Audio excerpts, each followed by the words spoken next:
جو larger bench سماعت کر رہا ہے جسٹس عمر عطا بندیال صاحب کی سربراہی میں، وہاں آج مینلی آرگومنٹس اس بات پہ ہوئی ہے کہ کیا فل کورٹ یا اس سے زیادہ لارجر بینچ بنانے کی ضرورت ہے یا نہیں ہے۔ اس بارے میں ہم سب نے جو پٹیشنر سائٹ کے وکلاء ہیں، ہم نے اس بات کی اس لیے مخالفت کی ہے کہ اگر آج لارجر بینچ بنانے کی بات ہوتی تو یا تو یہ پہلے دن فیصلہ ہو جاتا، اب جب کہ سماعت مکمل ہو چکی ہے، اب اگر لارجر بینچ بنایا جاتا ہے تو اس صورت میں اس فیصلے کو ڈیلے کرنے کے مترادف ہوگا۔ اور پھر جو ہم نے سپریم کورٹ کو بھی بتایا کہ پچھلے سال قاسم سوری کی رولنگ کے خلاف جب آپ نے فیصلہ دیا تو اس وقت 5 ممبر بینچ تھا،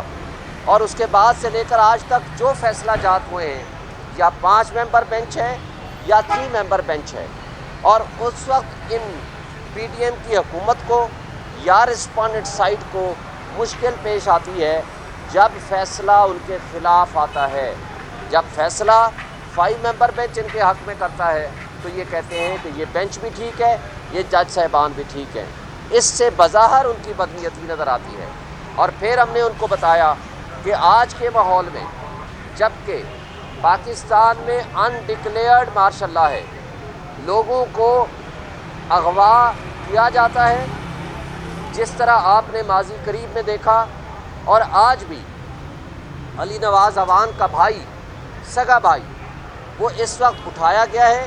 اور ابھی تک اس کا اتا پتہ نہیں ہے۔ آج ہائی کورٹ میں پیشی تھی، فردر اس میں کیا پروسیڈنگز ہوتی ہیں وہ آپ کے سامنے ہیں۔ اور اس کے ساتھ اعظم خان کو اٹھایا جاتا ہے، اور 34 ڈیز کے بعد جب اس سے 164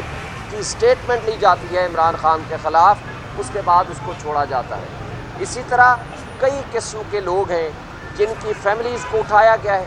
ورکرز کو اٹھایا گیا ہے، لوگوں کی چادر چار دیواری کو پامالی کی گئی ہے، اور لوگوں کو، پولیٹیکل ورکرز کو اور پی ٹی آئی کے ورکرز کو اور ان کے لیڈرز کو جب عدالتیں 8 مرتبہ ضمانتیں دیتی ہیں، یا تو کبھی 3 ایم پی او کے تحت یا کسی اور جعلی اور جھوٹے مقدمے میں ان کو اٹھا لیا جاتا ہے، ان کے رشتہ داروں کو، ان کے فیملی ممبرز کو اور ان کے بچوں کو، ان کے والدین کو اٹھایا جاتا ہے، جس کی مثال آپ کے سامنے ہے۔ حماد اظہر کا والد جو کہ 15-20 سال پہلے سیاست چھوڑ چکا ہے، اس کو اٹھا کے لے گئے۔ اسی طرح ندیم افضل چند جو سٹنگ منسٹر کا سٹیٹس رکھتا ہے، اس کا چھوٹا بھائی پی ٹی آئی میں ہے، اس کے باپ کو اٹھا کے لے جاتے ہیں۔ یہ بنیادی انسانی حقوق آج معطل ہیں۔ آج پاکستان بے آئین ہو چکا ہے، اور لوگ اور پبلک سپریم کورٹ کی طرف دیکھ رہی ہے، اور سپریم کورٹ وہ واحد ادارہ ہے جس نے لوگوں کے حقوق کے تحفظ کی قسم اٹھائی ہے، جس نے اس آئین کی بحالی کرانی ہے، جو لوگوں کی آخری امید اور ہوپ ہے۔ اور ہم بجا طور پر یہ سمجھتے ہیں کہ جس طرح علی محمد خان کو، جس طرح شہریار افریدی کو، جس طرح شیریں مزاری کو کئی دفعہ عدالتوں نے ضمانتیں دیں اور ان کو اٹھا لیا گیا، تو یہ لوگوں کے بنیادی انسانی حقوق معطل ہیں۔ اور جو اس وقت جو کیفیت ہے، کرب کی حالت میں جو فیملیز 102 جو بندے ہیں، جس کیفیت میں وہ ان کو گزر رہی ہے یا وہ گزارا کر رہے ہیں، یہ وہ کیفیت ہے جو آج ہم سمجھتے ہیں سب سے پہلے ان کیسز کا ڈیسیژن ہونا چاہیے۔ اور اگر یہ ڈیلے ہوتا ہے تو نہ صرف ان لوگوں کی جو بری حالت ہے جو ان کی کسٹڈی میں ہے ملٹری کی، ان کے ساتھ زیادتی ہوگی، بلکہ ان کی فیملی کے ساتھ بھی زیادتی ہوگی کہ اگر اس کو فردر ڈیلے کیا جاتا ہے۔ تو ہم یہ سمجھتے ہیں کہ آج میڈیا بھی آزاد نہیں ہے۔ کیا وجہ ہے کہ چیئرمین پی ٹی آئی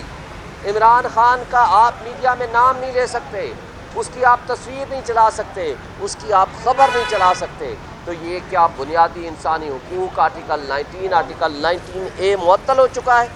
میں سمجھتا ہوں کہ یہ وہ ساری چیزیں ہیں جو سپریم کورٹ کو دیکھنی ہے۔ آج وکیلوں کو اغوا کیا جا رہا ہے۔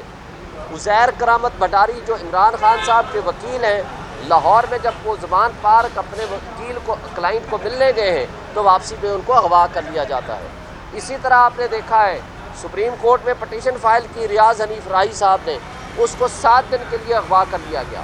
اور ان کو کہا گیا جائیں اپنی پٹیشنز واپس لے کر آئیں. تو اس طرح کی جو سچویشن ہے ہم یہ سمجھتے ہیں کہ اس وقت واحد forum supreme court of Pakistan ہے. لوگ اپنی امید کی نگاہ ان کو دیکھتے ہیں اور ہمیں یہ یقین ہے کہ ان کیسز کا جلد سے جلد فیصلہ ہوگا تاکہ پاکستان میں لوگوں کے بنیادی حقوق بحال ہوں, پاکستان میں آئین بحال ہو اور لوگوں کو ایک سکھ کا سانس ہو. جو فرسٹریشن ہے